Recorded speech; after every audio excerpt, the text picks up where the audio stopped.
মা শারদার গল্প আপনারা সকলেই শুনতে ভালোবাসেন, তাই মা শারদার ভক্তদের জন্য আরও একটি মা শারদার কথা নিয়ে এসেছি। তবে বলবো, ভিডিওটি ভালো লাগলে চ্যানেলটিকে সাবস্ক্রাইব করে পাশে থাকবেন, কমেন্টে লিখবেন জয় মা শারদা। তবে চলুন আর দেরি না করে শুরু করি। জানেন, মা শারদা কাউকে অভুক্ত রাখতেন না।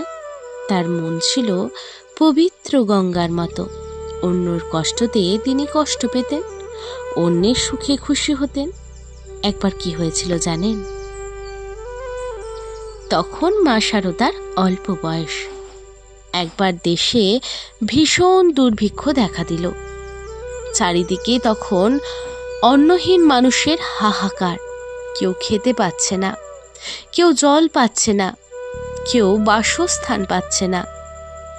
সেই কঠিন সময়ে মা শারদার দয়ালু বাবা রামচন্দ্র মুখোপাধ্যায় ঘরে বসে না থেকে ক্ষুধার্ত মানুষদের জন্য বড় বড় ডেকচিতে খিচুড়ি রান্না করার ব্যবস্থা করলেন।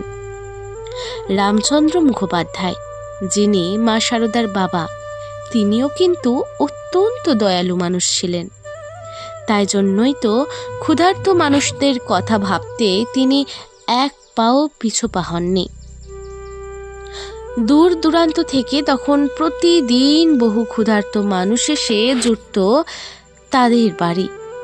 গরম গরম খিচুড়ি যখন তাদের পাতে দেওয়া হতো, ক্ষুধার তীব্রতায় অধৈর্য ক্ষুধার্ত মানুষগুলোর পক্ষে সেই ফুটন্ত গরম খিচুড়ি মুখে তোলা অসম্ভব হয়ে পড়ত। মানুষের এই কষ্ট দেখে ছোট্ট শারদার কোমল মন কেঁদে উঠল।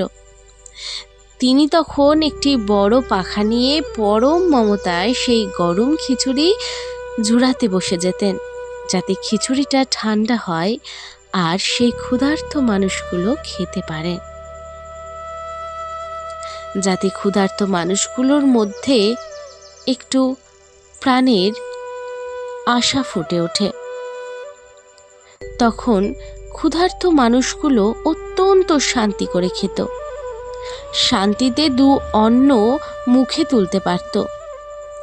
সেই জন্যই মা শারদা দুই হাতে পাখা দিয়ে বাতাস করে খিচুড়ি ঠান্ডা করে দিতেন।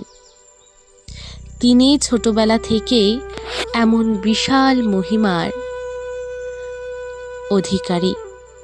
তিনি কেবল মা নামেই পরিচিত ছিলেন না, তিনি জন্ম থেকেই ছিলেন একজন ভালোবাসার মানুষ। তার হৃদয়ে ছিল গভীর করুণা, অসীম ভালোবাসা এবং সকলের প্রতি দায়বদ্ধতা। তবে আজকের কথাটি কেমন লাগলো জানাতে ভুলবেন না। থাকুন ভক্তির সাথে।